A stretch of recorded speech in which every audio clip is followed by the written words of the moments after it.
राधे राधे प्रिय दर्शकों। 15 अगस्त का दिन था।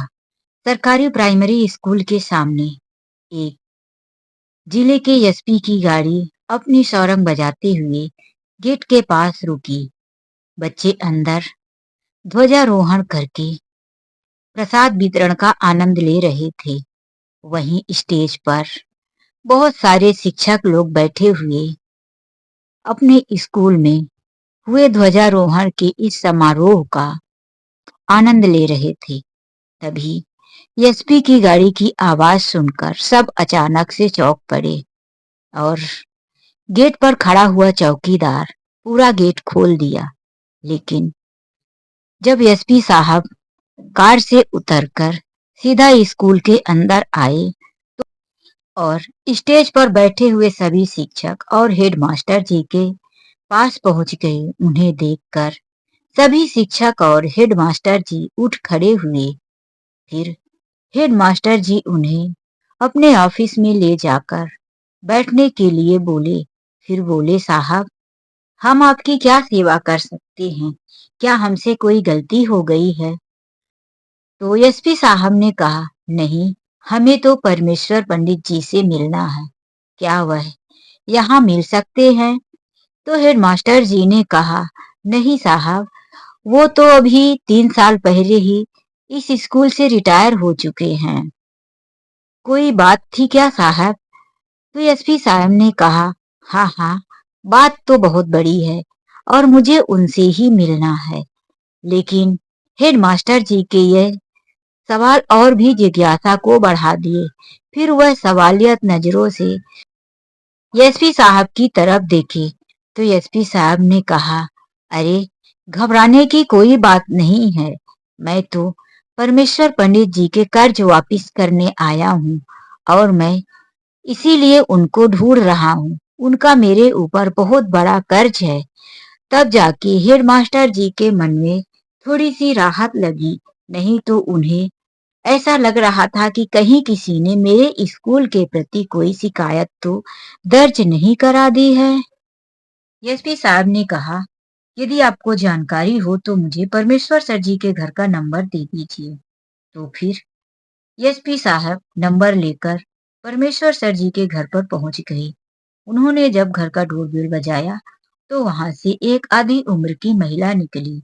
एसपी साहब ने उनसे पूछा, मुझे परमेश्वर सर जी से मिलना है। तो उस महिला ने कहा कि यह घर परमेश्वर सर जी 2 साल पहले बेचकर यहाँ से चले गए। एसपी साहब ने पूछा, तो क्या आपको उनका पता मालूम है कि वह नई किस जगह में गए हैं?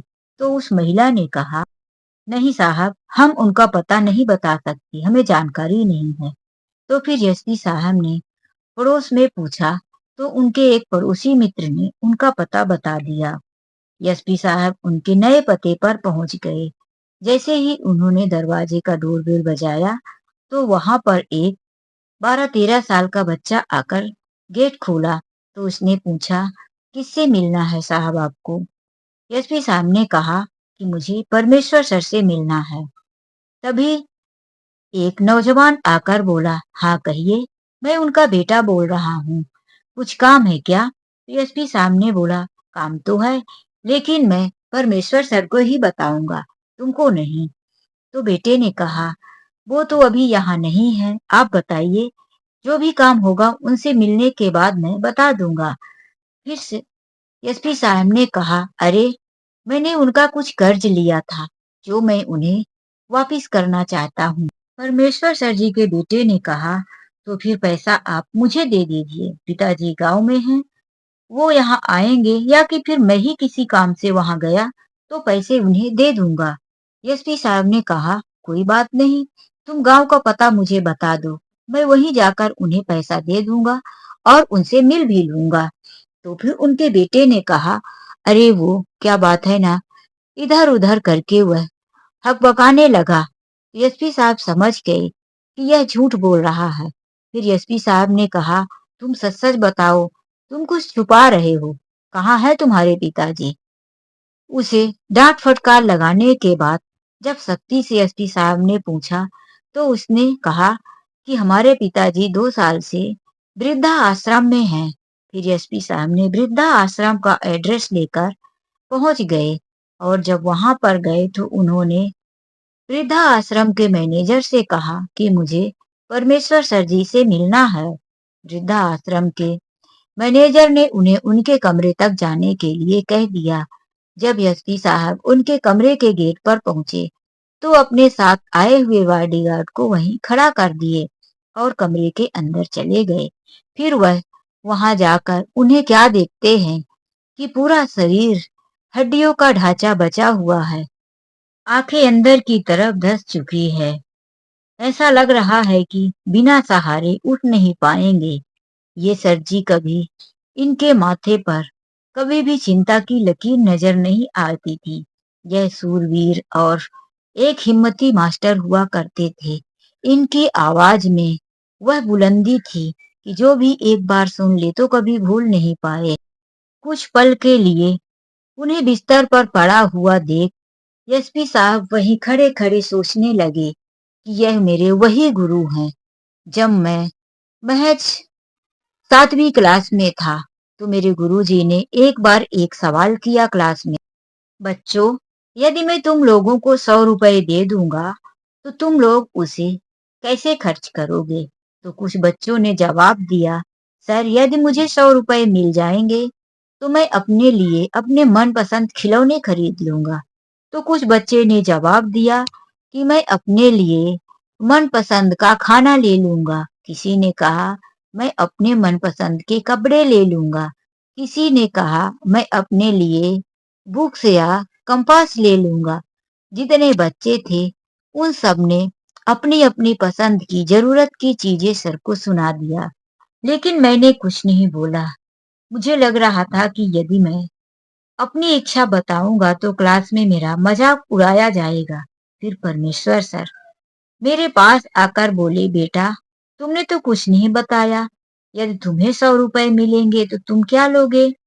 मैंने नीचे शर्मिंदगी से सर झुका लिया। फिर सर ने कहा, बेटा बताओ, घबराओ मत, सब लोग तो अपनी अपनी इच्छा बता रहे। तो मैं डरते डरते धीरे से कहा, सर यदि मुझे 100 रुपए मिल जाएंगे तो मैं अपनी माँ के लिए चश्मा बनवा दूंगा।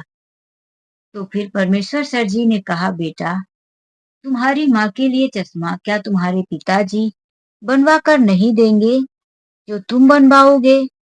तो फिर मैंने सर जी को बताया कि जब मैं 1 साल का था तो मेरे पिताजी इस दुनिया से चले गए थे। मेरी माँ मुझे पालने के लिए दूसरों के घर में काम करती है और दूसरों के कपड़े भी घर में लाकर सिलाई करती है। मेरी माँ की आंखें कमजोर हो गई है। कभी कभी तो माँ से सुई में धागा नहीं जाता तो मुझे बुलाकर कहती है, माधव आज सुई में धागा डाल दे। उसकी बातें सुनकर सर जी की आंखों में आंसू आ गए। फिर प्यार से उसके सिर में हाथ रखते हुए बोले, ले बेटा ये 100 रुपए अपनी माँ की आंखों के लिए चश्मा बनवा देना और ये 100 रुपए अलग से ले लो, इससे तुम अपनी जरूरत की चीजें ले लेना। और फिर उस दिन के बाद परमेश्वर सर जी मेरी कुछ न कुछ मदद करते ही रहते थे। यहाँ तक कि उन्होंने मुझे अपने घर में फ्री ट्यूशन के लिए भी बोल दिया था।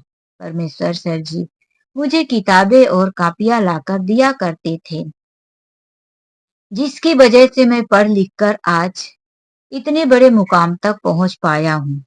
एसपी साहब यही खड़े खड़े अपने परमेश्वर सर जी को देखकर सोच रहे थे। उनकी आंखों में आंसू आ गए कि मेरे सर की क्या हालत हो गई है। फिर वह उनके पैरों को छूकर प्रणाम किए। तभी परमेश्वर सर जी उन्हें बोले, बेटा कौन हो और मेरे पैर क्यों छू रहे हो? तो फिर माधव बोले, सर मैं आपका छात्र माधव हूँ।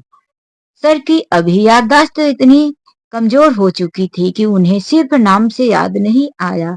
तो वहीं पर एक पुरानी सी रखी हुई कुर्सी पर माधव बैठ गए और कहने लगे, सर याद कीजिए जब आप प्राइमरी स्कूल में थे तो 7वीं क्लास में मैं आपके घर में ट्यूशन पढ़ने आता था। आप मेरी पढ़ाई में कितनी मदद किया करते थे। तो फिर यह बात सुनते ही परमेश्वर सर जी को याद आ गया और उन्होंने कहा, अरे माधव, तू कितना बड़ा हो गया है। हाँ सर जी, लेकिन आप कितने कमजोर हो गए हैं। ऐसा लग रहा है कि आप कई महीनों से बीमार हैं। आपका भी तो एक बेटा है ना, फिर आप यहाँ वृद्धा आश्रम में क्यों? परमेश्वर सर जी ने कहा, बेटा, मेरा बेटा भी मेरी तरह मास्टर ही है, लेकिन अपनी अपनी सोच। फिर परमेश्वर सर जी बात को बदलते हुए कहने लगे कि और बता, तुम्हारी माँ कैसी है?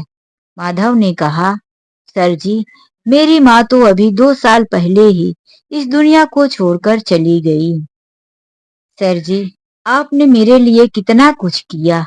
आप मेरे ट्यूशन की फीस नहीं लिया करते थे और आपने मुझे 200 रुपए दिया था। 100 रुपए मेरी माँ के आंखों के चश्मा बनाने के लिए और 100 रुपए मुझे खर्च करने के लिए। वही पैसा मैं आज आपको वापिस करने आया हूँ। सर जी, पहली बार मेरे हाथों में 100 के नोट आए थे तो परमेश्वर जी ने कहा, बेटा, तुम्हें तो मैंने सिर्फ 200 रुपए दिए थे, जिसका एहसान चुकाने तुम यहाँ आए हो, लेकिन मैंने अपने बेटे को ना जाने कितना दिया, कितना कुछ किया उसके लिए, लेकिन उसने मुझे यह वृद्धा आश्रम दिया। अच्छा बेटा, तू ये बता कि तू अब करता क्या है? तो माधव बोले, सर, मैं इस समय पर अपने जिले का एसपी हूँ। इतनी बातें सुनकर परमेश्वर सर जी के चेहरे पर मुस्कान आ गई। उन्हें ऐसा लगा कि उनके शरीर में एक नई जान, एक नई ऊर्जा आ गई। वह धीरे से सरक कर बैठ गए और कहने लगे, शाबाश बेटा। माधव के पीठ थपथपाते हुए बोले, मुझे पूरा भरोसा था बेटा कि तुम एक न एक दिन जरूर बड़े आदमी बनोगे, कामयाबी तुम्हारे कदम चूमेगी। आज मुझे बहुत खुशी हो रही है तुम्हारी इस कामयाबी पर। एसपी साहब की आंखों में आंसू थे। फिर उन्होंने सर जी को आराम से लेटाते हुए कहा कि आप 2 मिनट यहाँ आराम कीजिए, मैं वापिस आके मिलता हूँ। फिर एसपी साहब बाहर गए और वह मैनेजर से बात किए और वहां से अपने सर जी को ले जाने के लिए फिर वापिस उनके कमरे में आए और बोले, चलिए यहाँ से सर जी, अब यहाँ का समय आपके लिए खत्म हो चुका, अब आप अपने घर पर चलिए। तो ये परमेश्वर जी ने कहा, अरे बेटा, मेरा घर तो कब का छूट चुका है। मेरा बेटा मुझे अपने घर से कब का निकाल चुका है।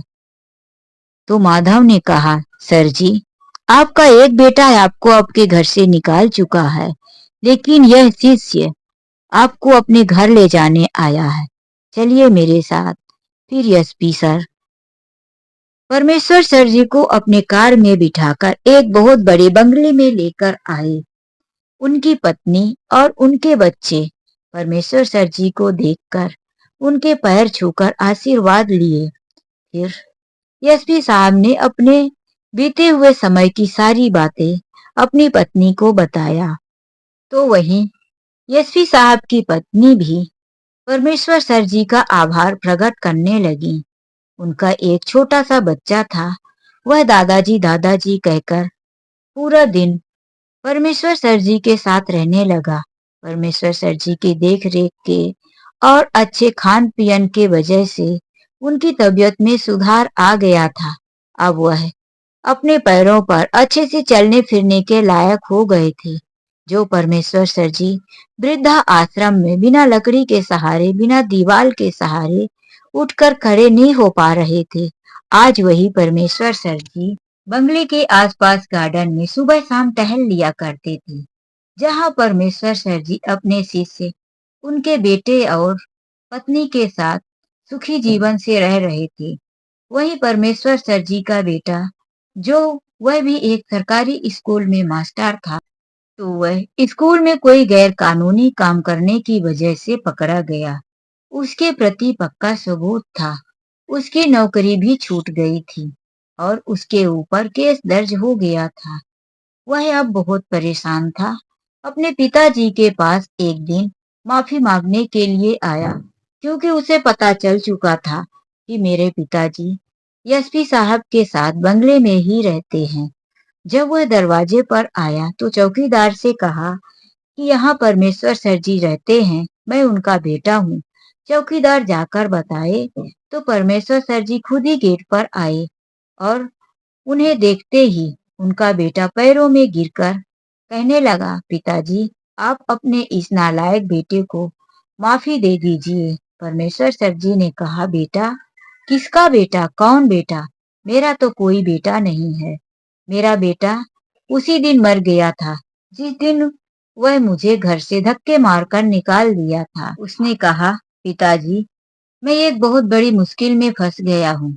उसने अपनी सारी समस्या बताया और दोनों हाथ जोड़कर कहने लगा, पिताजी, मुझे एक बार बचा लीजिए, मुझसे गलती हो गई है। अब मैं दोबारा ऐसा कभी कोई गलत काम नहीं करूंगा। आप एसपी साहब से मेरी मदद करवा दीजिए। तो क्या? परमेश्वर सर जी ने कहा, निकल जाओ अभी के अभी यहाँ से। तुमने गुनाह किया है, गलत किया है, तो तुमको उसकी सजा तो जरूर मिलेगी। मैं किसी गुनाहगार का साथ नहीं दूंगा।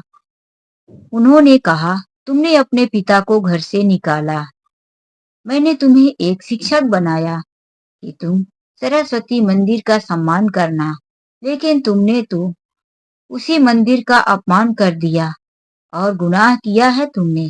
तुम्हें तो सजा जरूर मिलेगी। उन्होंने चौकीदार से कहा, इसे यहाँ से भगा दो, यह एक मुजरिम है, मैं इससे नहीं मिलना चाहता। यह कहकर परमेश्वर जी अपने घर के अंदर चले गए। तभी पुलिस उसे ढूंढते हुए वहीं रास्ते में ही पकड़ लेती है। उसे उसके सबूतों के हिसाब से 10 साल की सजा हो जाती है। इधर एसपी साहब को भी पता चलती है कि सर का बेटा इस तरह से फंस गया है, लेकिन उन्होंने देखा कि उसके प्रति सबूत पक्का है और उसने गुनाह किया है, तो एसपी साहब ने भी इस केस में ज्यादा मतलब नहीं रखा।